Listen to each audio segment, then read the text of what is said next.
The political status of Taiwan remains a deeply contentious issue. It is a core point of friction in the Indo-Pacific region. The People's Republic of China, governed by the Chinese Communist Party, views Taiwan as a renegade province. Beijing insists that Taiwan must eventually unify with the mainland. This claim dates back to the end of the Chinese Civil War in 1949. The defeated Republic of China government led by the Kuomintang retreated to Taiwan. The PRC asserts this historical narrative to justify its territorial ambitions. This stance forms the bedrock of Beijing's Taiwan policy, a policy that increasingly involves coercive measures and stern warnings against perceived separatism. In stark contrast, Taiwan, officially the Republic of China, operates as a vibrant, self-governed democracy. It has its own constitution, military, and democratically elected leaders. Taiwanese society values freedom of speech, a free press, and multi-party elections. These democratic principles stand in direct opposition to the PRC's authoritarian one-party system.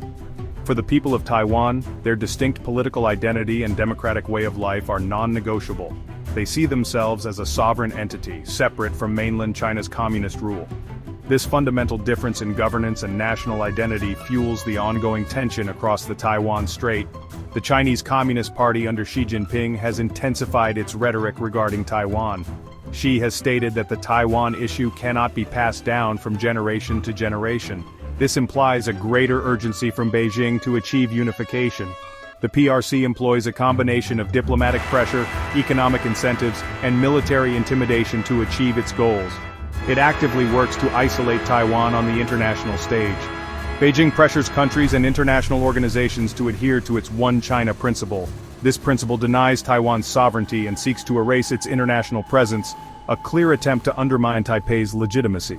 Taiwan's internal political landscape also reflects these complex dynamics. The ruling Democratic Progressive Party champions Taiwanese sovereignty and self-determination. Conversely, the main opposition party, the Kuomintang, historically favored closer ties with mainland China, though its stance has evolved.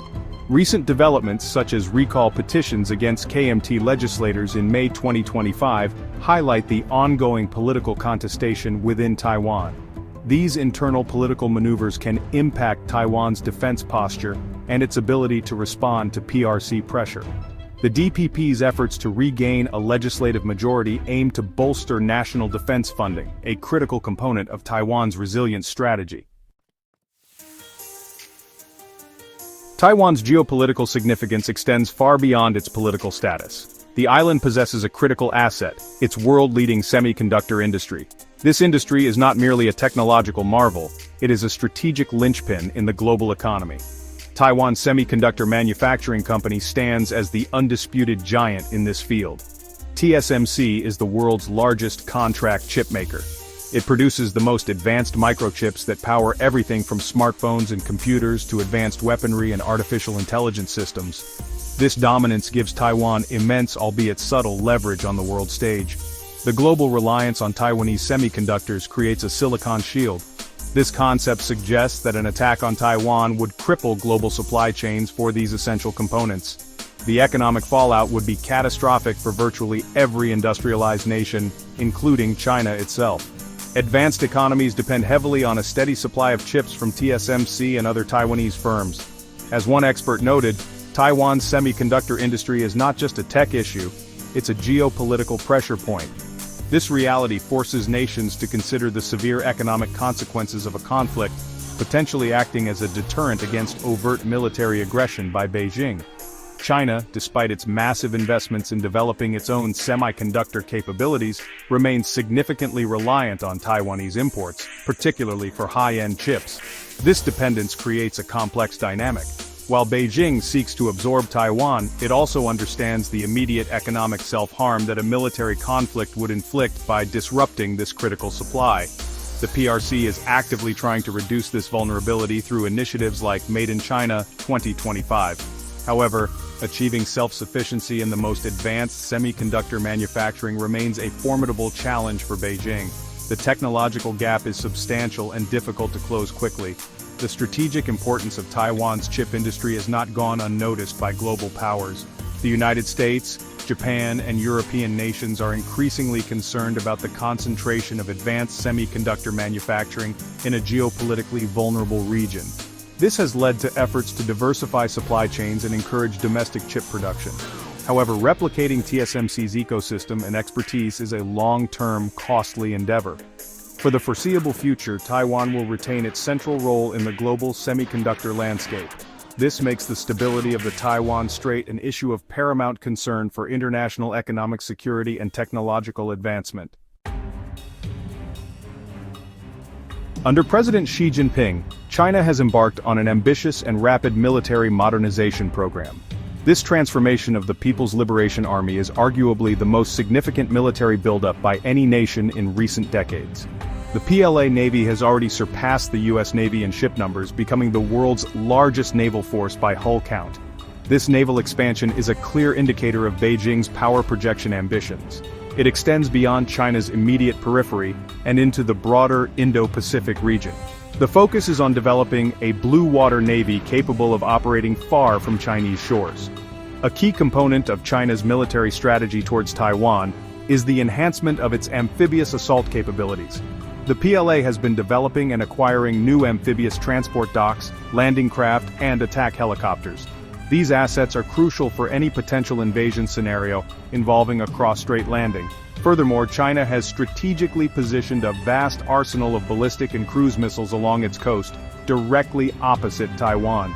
These missiles are designed to target key Taiwanese infrastructure, military installations, and potentially US forces in the region. This military posture aims to intimidate Taiwan and deter foreign intervention. Xi Jinping has placed a strong emphasis on joint operations and combat readiness. The PLA is conducting increasingly complex and realistic training exercises. These drills often simulate attacks on Taiwan, including large-scale air and naval maneuvers. The military modernization also extends to advanced technologies such as hypersonic missiles, anti-satellite weapons, and sophisticated electronic warfare systems.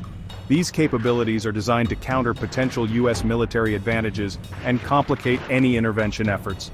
China's goal is to create a military that can decisively win a regional conflict, particularly one focused on Taiwan.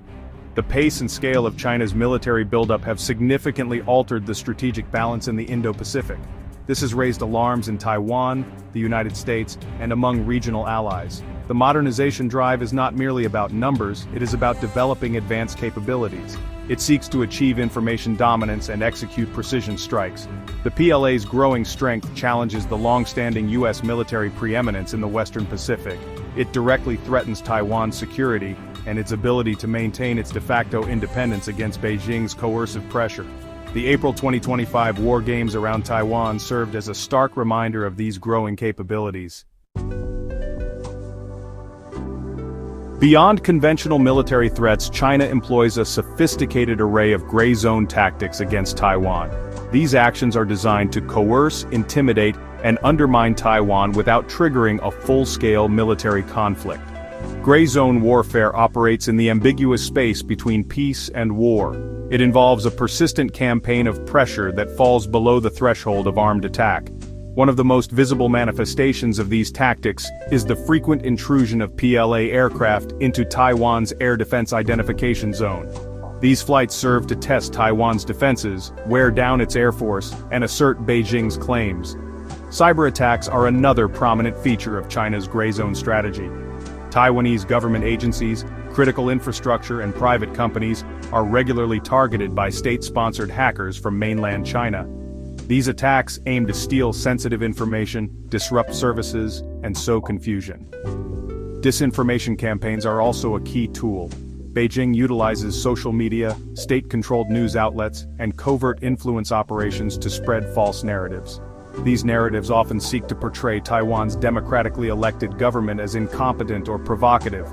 They aim to erode public trust in Taiwan's institutions and promote pro-Beijing sentiment. Economic coercion is a further instrument in China's gray zone toolkit. Beijing can leverage its economic power to punish Taiwan or entities that support Taiwan's sovereignty. This can include trade restrictions, boycotts of Taiwanese goods, or pressure on international companies to align with Beijing's political stance on Taiwan. For instance, China's recent imposition of anti-dumping tariffs on polyoxymethylene copolymers imported from Taiwan is an example of such economic pressure. These measures are intended to inflict economic pain and signal Beijing's displeasure, influencing Taiwan's political and economic decisions without resorting to military force. These multifaceted gray zone activities create a constant state of tension and uncertainty for Taiwan. They require significant resources to counter and place a continuous strain on Taiwan's defenses and societal resilience. The PRC reportedly exploits Taiwan's internal political divisions to portray the DPP government as authoritarian. This further aims to undermine public confidence in Taiwan's self-governance. The May 2025 incident, where Taiwan accused the PRC of pressuring Somalia to ban Taiwanese passport holders, illustrates Beijing's efforts to isolate Taiwan diplomatically using such tactics. Effectively countering these persistent, insidious threats is a major challenge for Taipei. Section 5. America's Enduring Pledge, the Taiwan Relations Act and U.S. support. United States policy towards Taiwan is fundamentally shaped by the Taiwan Relations Act of 1979. This landmark legislation was enacted after the U.S. switched diplomatic recognition from Taipei to Beijing. The TRA provides the legal basis for the unofficial relationship between the United States and Taiwan. Crucially, it commits the U.S. to making available defense articles and services necessary for Taiwan to maintain a sufficient self-defense capability. This commitment to Taiwan's security is a cornerstone of U.S. policy in the Indo-Pacific. It serves as a vital deterrent against potential PRC aggression. Under the TRA, the United States has consistently supplied Taiwan with defensive weaponry. This includes fighter jets, missiles, tanks, and other military hardware. These arms sales are carefully calibrated to meet Taiwan's defense needs without overtly provoking Beijing.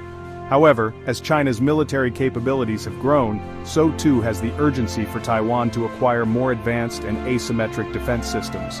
Recent U.S. administrations have continued, and in some cases, expedited arms sales to Taiwan.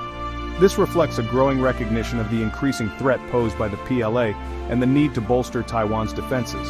Historically, the U.S. has maintained a policy of strategic ambiguity regarding Taiwan. This means the U.S. has deliberately remained unclear about whether it would intervene militarily if China were to attack Taiwan. The rationale behind this policy was to deter both Beijing from attacking and Taipei from formally declaring independence. However, in recent years, there has been increasing debate within U.S. policy circles about the continued efficacy of strategic ambiguity. Some argue for a shift towards strategic clarity to provide a more explicit security guarantee to Taiwan given China's rising assertiveness. The return of Donald Trump to the White House in January 2025 reportedly intensified these discussions. The U.S. commitment to Taiwan is not solely military, it also encompasses diplomatic and economic support.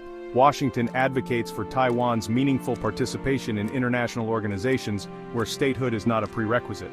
The U.S. also engages in regular dialogues with Taiwanese officials on a range of issues.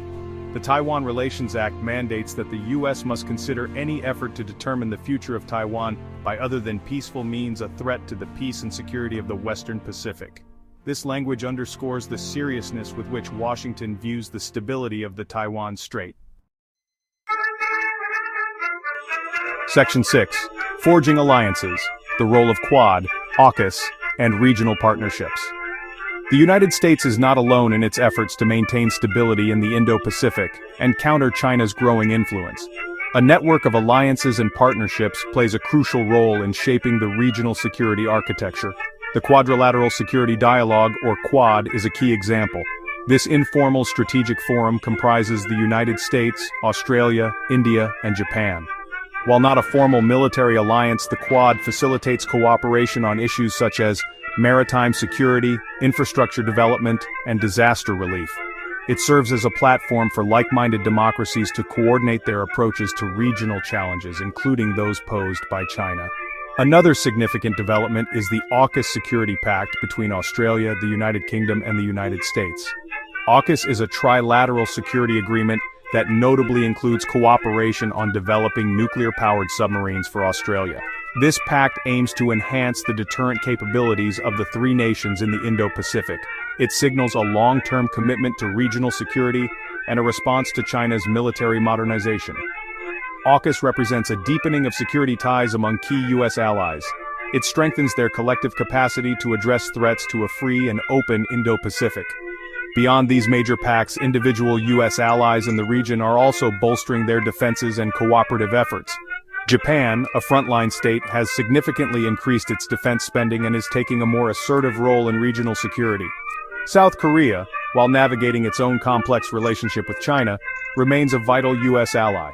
The Philippines has recently enhanced its military cooperation with the United States, Japan, and New Zealand. This includes combined exercises, intelligence sharing, and logistical support, largely in response to PRC actions in the South China Sea. These strengthened bilateral and minilateral ties contribute to a more resilient security network. These alliances and partnerships are crucial for several reasons. They demonstrate a collective resolve to uphold international law and norms, including freedom of navigation. They enhance interoperability among allied military forces, improving their ability to respond to crises. Furthermore, they provide a diplomatic counterweight to China's efforts to assert regional dominance. Beijing often criticizes these groupings, viewing them as attempts to contain China's rise. For instance, the PRC labeled the Philippines a puppet of the United States for its deepened security cooperation. However, for the participating nations, these collaborations are essential for preserving peace and stability in a rapidly changing geopolitical landscape. Section 7. Contested Waters. The strategic imperative of the Indo-Pacific and South China Sea. The Indo-Pacific region is the world's most dynamic economic area and a critical geopolitical theater. At its heart lies the South China Sea, one of the busiest and most contested maritime thoroughfares globally. A significant portion of global trade, including vital energy supplies, transits through these waters. The South China Sea is therefore essential for global economic interests and the principle of freedom of navigation. However, it has become a major flashpoint due to overlapping territorial claims and China's assertive actions. Beijing claims almost the entirety of the South China Sea based on its controversial 9-dash line. China has undertaken extensive land reclamation and militarization of artificial islands in the South China Sea. It has constructed airfields, deployed missile systems, and established naval bases on these features. These actions have been criticized by neighboring countries and the international community as violations of international law, particularly the UN Convention on the Law of the Sea, UNCLOS. An international tribunal in 2016 ruled against China's expansive claims, but Beijing has refused to recognize the ruling. This assertiveness challenges the established maritime order and raises concerns about China's intentions to control this vital waterway. The strategic importance of the South China Sea is intrinsically linked to the Taiwan issue.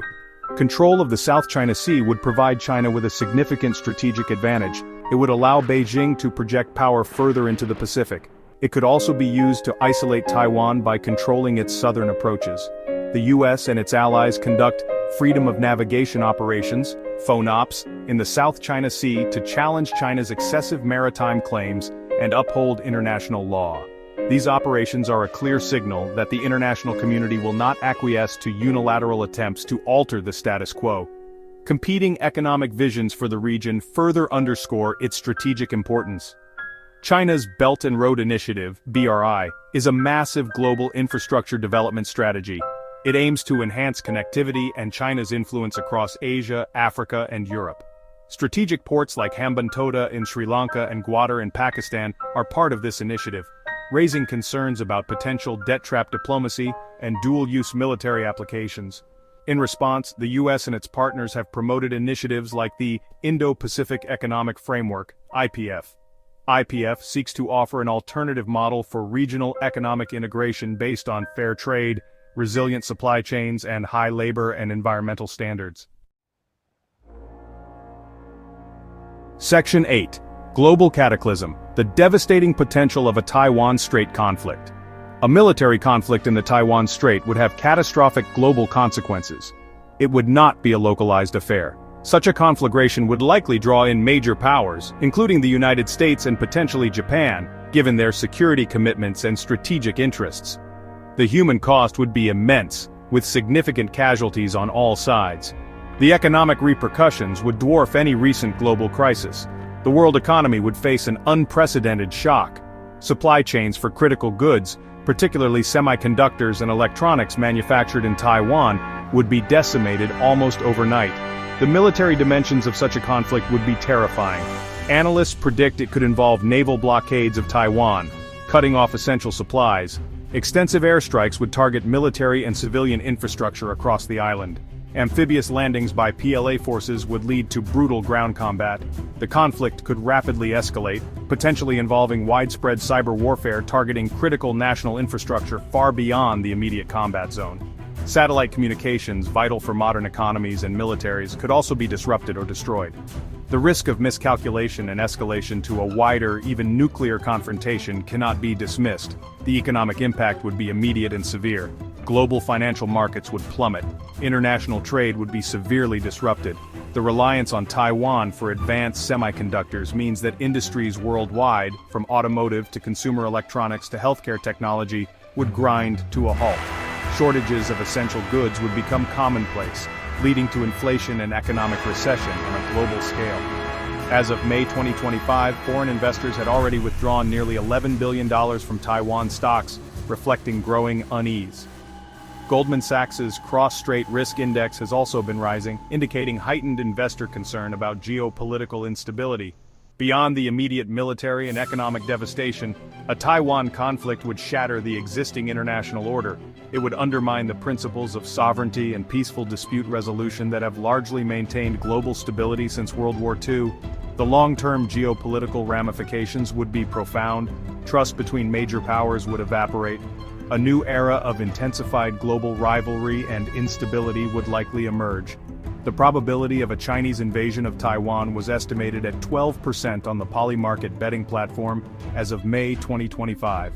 While this is not a majority prediction, the potential impact warrants serious and sustained efforts to prevent such a disaster. Section 9. The Quest for Stability, Deterrence, Dialogue, and Diplomatic Pathways. Navigating the treacherous waters of Taiwan-China tensions requires a multifaceted approach. Effective deterrence is paramount. This involves strengthening Taiwan's self-defense capabilities through continued arms sales and training. It also means maintaining a credible U.S. military presence in the Indo-Pacific. Alliances and partnerships such as Quad and AUKUS contribute to this deterrent posture by signaling collective resolve. The goal of deterrence is not to provoke conflict, but to convince Beijing that the costs and risks of military aggression against Taiwan far outweigh any potential benefits. This requires sustained investment and unwavering commitment. Alongside deterrence, sustained dialogue is essential. Open channels of communication between Washington and Beijing, as well as between Taipei and Beijing, though currently limited, are crucial for managing miscalculations and reducing misunderstandings. Even during periods of heightened tension, dialogue can help to clarify intentions and identify potential off-ramps from crisis escalation. The recent agreement between the US and China for a temporary 90-day reduction of reciprocal tariffs to 10%, alongside ongoing trade discussions in early 2025, shows that even amid rivalry, avenues for communication can be found and utilized, however challenging. Regional diplomacy and the active involvement of middle powers can also play a constructive role. Countries like India, South Korea, Australia, and organizations such as the Association of Southeast Asian Nations, ASEAN, have a vested interest in regional peace and stability. They can act as mediators, facilitate confidence-building measures, and reinforce international norms. Their collective voice can add weight to calls for restraint and the peaceful resolution of disputes. Taiwan President Lai Ching-te's public pledge for peace in May 2025, though met with skepticism by Beijing, represents an effort from Taipei to engage diplomatically. Ultimately, the future stability of Taiwan and the broader Indo-Pacific region hinges on a delicate balance. It requires managing competition while seeking areas for cooperation where possible. Proactive diplomacy, clear signaling of red lines, and a commitment to a rules-based international order are indispensable tools. The objective must be to prevent conflict, protect Taiwan's democratic way of life, and uphold a free and open Indo-Pacific. This is a complex and ongoing challenge. It demands constant vigilance, strategic foresight, and a willingness from all parties to prioritize peace over confrontation. The stakes are simply too high for any other course. If you found this analysis insightful, please like and subscribe for more geopolitical videos.